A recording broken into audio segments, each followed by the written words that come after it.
Okay, that wasn't quite what I intended to do, but I'll go with it. Hello, everybody! I am the QuickSmasherEXE. I would like to welcome you all to my very first episode of real content, alright? You know, I'm finally getting around to using this YouTube account that I have been planning to use, or wanting to use, dreaming of using, for this exact, not this exact purpose, but the purpose of making Let's Plays for like 10 years, not 10 years, this account I made in 2010, I think, so like, you know, a good number of years, alright? This is a dream of mine, which I've held for a long time, and I'm now realizing I am now finally getting around to making Let's Plays. And it only took me 7 years to get to it, but you know what? I'm gonna do it! It's finally time. It's time to realize our dreams. This is a year to realize our dreams. I know the year only has like 4 months left in it, but you know what? We're not gonna let that stop us. We're gonna make the next 4 months and the 12 months that follow that, and then all the many other months after that. We're gonna realize our dreams. All right, like I'm realizing my dream right now. So yeah, this is Sid Meier's Civilization 6, which is gonna be my very first Let's Play, and you all have the great honor, you know, air quotes, of watching me play it. I made a commitment around the time this game came out that I was going to be playing for my first recorded episode of Civilization 6, which is also, yeah, again, my first Let's Play episode, really, because that's what this is, Let's Play Sid Meier's Civilization 6. I committed to the fact that I was going to play Saladin of Arabia for this. Anyway, so yeah, this is who we're going to be playing as. This is the difficulty we're going to be playing as. We're going to be playing on Emperor. We're going to be playing on Standard Speed. And we're not going to be playing on Continent, actually. We're going to be playing on Pangea. Because if we play on continents, there could be an AI on the other continent. Especially if it's Congo. Who happens to take over everything and become an indomitable force of winning a cultural victory. And that's going to be kind of a pain to deal with. But if they're on the same continent as us, we can go invade them and murder them and take their stuff, and then we'll be closer to a cultural victory. We're gonna play on the standard map size, because, you know, that's what we do.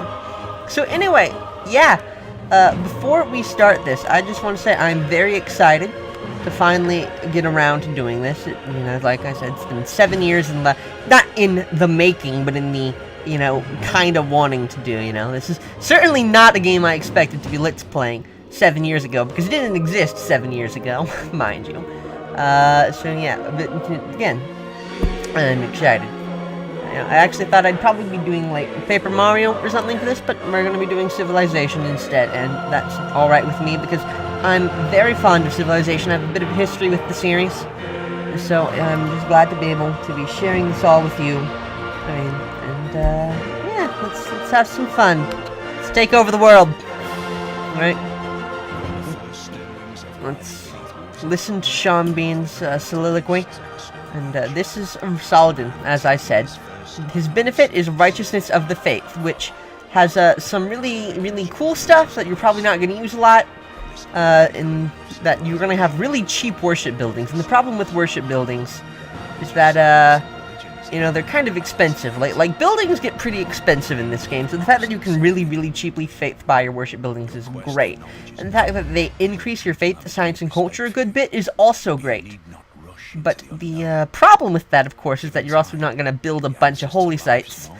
You know, and that's not necessarily enhanced by the last prophet. I mean, it's kind of enhanced by it, but like, basically, you don't have to build holy sites, because you will get the last great prophet that is available, which great prophets are what you use to found your religion. You get that automatically, alright? If there's one great prophet left, you get that automatically. No one else can get it. So you don't have to build a holy site to get a great prophet and be guaranteed to found a religion, but you also need to build a holy site to use that great prophet to found your religion, because you can only use great prophets on holy sites.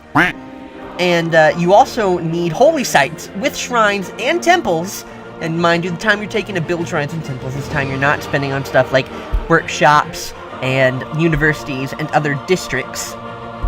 Alright, and so you have to put in a lot of time just to be able to cheat faith by these buildings. So they're kind of interesting that if it's, the last prophet, one science for every foreign city following Arabia's religion, which is like not impactful in the slightest. But yeah, so it's interesting, I guess. They also have the madrasa, though, which you can't see the benefits of these things. So I'm going to ignore our start location for now. Please feel free to make some comments. That's the wrong button. I didn't want to click. I wanted to hit the Civilopedia button. I'm missing Civ 4, where the Civilopedia button was a book, so it was really easy to identify, but no. So we're going to be looking at the unique building of the Arabian Empire first, the madrasa, which is basically like Muslim college. It's basically a university, but it provides an additional science, right? And it provides faith equal to the adjacency science bonus of its district, which is kind of cool. What's really interesting about it, though, is that it does not unlock with education like the university does. It unlocks with theology, which is kind of nice because you can use all your science to, instead of head towards education, although you'll still want to get that because it leads to other texts that are useful. You can instead use it to go to stirrups, not chivalry, because that's other games. You can instead go to stirrups so that you can unlock that's an M. The Mamluk, the unique unit of the Arabian Empire. This is a knight replacement because it is a unique unit. All unique units in the Civ 6, alright? Like, if you want to build a knight in your most civilizations, you know, you'll need horses to do that. You know, if you want to build a swordsman, you'll need iron. But if you have a unique unit, even if it's a replacement for a knight or a swordsman, it's never going to require unique resources. It's never going to require any resources to build. Even if that is a unit that rides a horse, you will not need any actual horses to build it, which is always going to be weird to me, and I am never going to really like that. But it's kind of useful for Arabia, because what this means is you get this Mamluk, and you don't have to worry about having horses in order to use it, which is pretty nice. Also, it's a knight that you don't really need horses to get. Not that you're probably not going to be able to find horses anyway, especially because you need to unlock the ability to get horses while you're working towards actually, you know, getting the Mamluk, because stirrups requires horseback riding, which requires animal husbandry, which shows you horses. Alright, well, actually requires archery, but that requires animal husbandry. It's, you know, they made changes to the tech tree since this game first came out. Yeah, but the really cool thing about it is that it basically heals every turn, which, if you've played older Civ games, is basically the March promotion that's super good, but that, you know, doesn't exist in this game because of the new promotion structure. Because it doesn't matter now, because I'm going to be explaining things in the context of this being someone's first Civ game, more or less.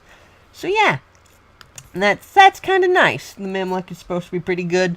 And I don't generally play aggressive, but I am looking forward to maybe trying that out with the Mamluk. You know, does this require any? Oh yeah. By the way, since the Mamluk is a knight replacement, that means it's a heavy cavalry unit, which means you can upgrade heavy chariots into it.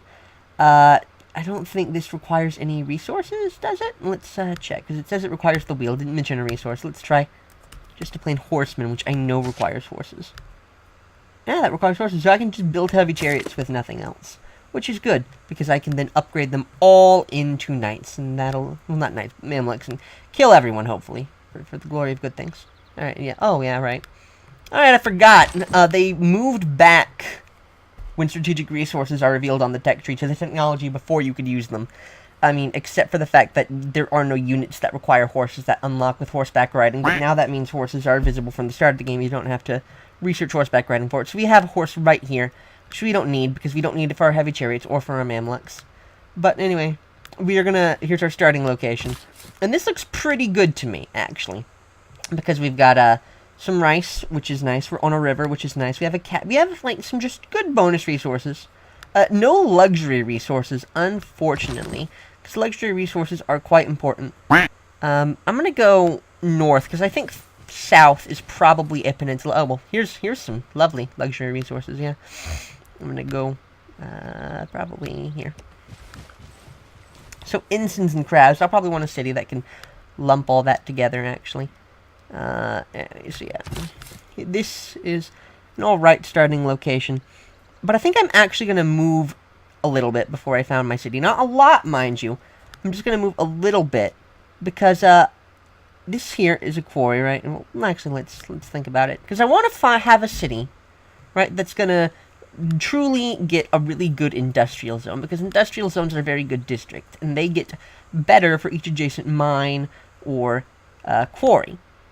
I want to make sure that my industrial zone is good here if I can just do it without sacrificing a turn of moving the settler, because you can move it one tile and still found a city, right? Unfortunately, I don't... Is that water there? I can't tell. Is this a hill that I'm on? Let's try that. No, it's not. So I could put the industrial zone here. I could put it over here, maybe. But even if this is water here and I can't put something next to it, I can still also just build quarries on those rocks, right? Because, of course you have rocks, right? Oh, that's water, alright. But it's also pearls, which are nice.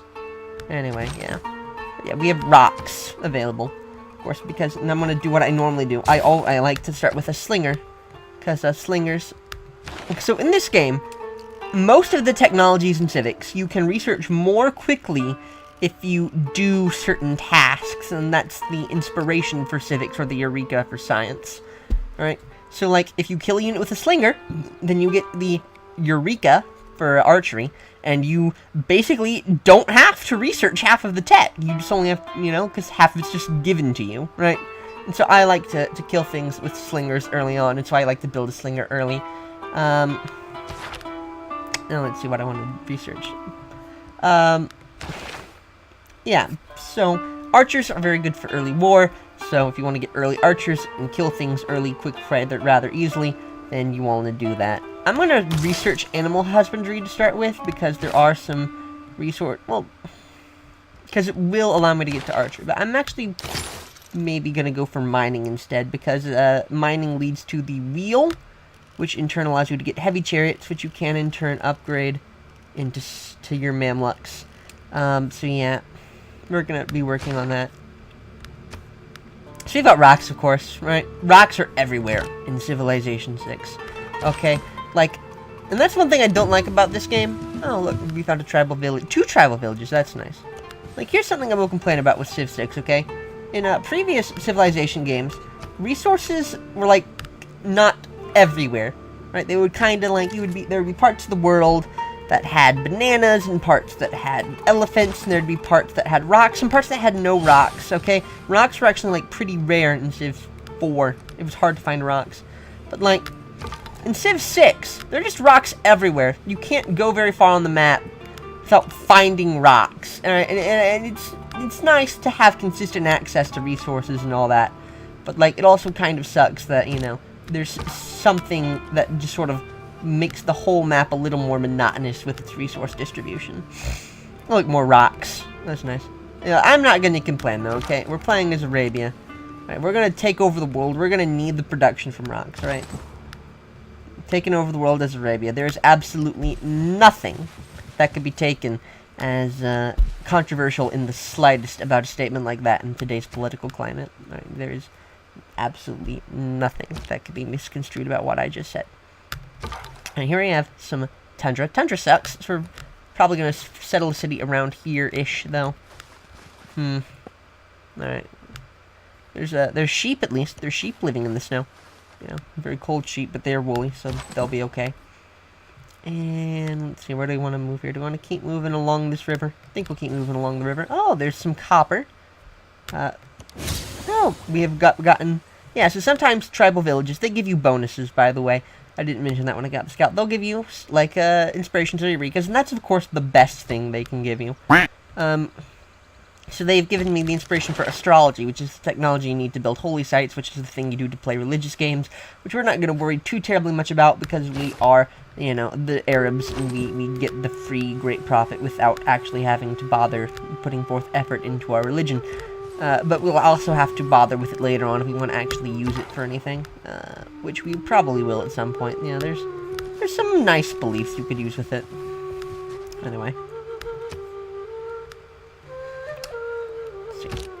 Don't see any more rocks, so... Is that a good sign or a bad sign? That depends on your perspective, really. Oh, look, those are rocks. You know. Can't forget about rocks, you know. We're playing as Arabia, you know. We need an organic, sustainable source of rocks to throw at infidels, okay? Just what we need. And we're gonna build a monument. Now, I used to not build monuments at all, because I don't know why, because I just I figured I just wanted slingers instead, and then I would just never get around to building them. But yeah, no, build monuments, because if you don't, your early game culture output is going to be so much lower. And you're gonna, oh look, we've met another civilization. I was about to say, you know, another civilization is gonna outpace you in culture, because you're not building a monument. Because monuments, you know, to culture might not seem like a lot, and this is Gilgamesh, by the way, he's the person we've met, and like, let's hope we don't have to go to war with him, because he has powerful units that will kill us.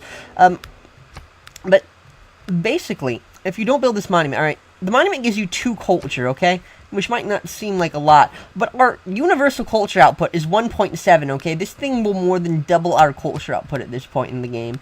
It is extremely important to have monuments, even though it seems like a low priority thing. Right, which might just also be a holdover from Civ 5, where you didn't usually have to build monuments, because there were ways to get them for free or automatically or what have you. And oh look, another tribal village.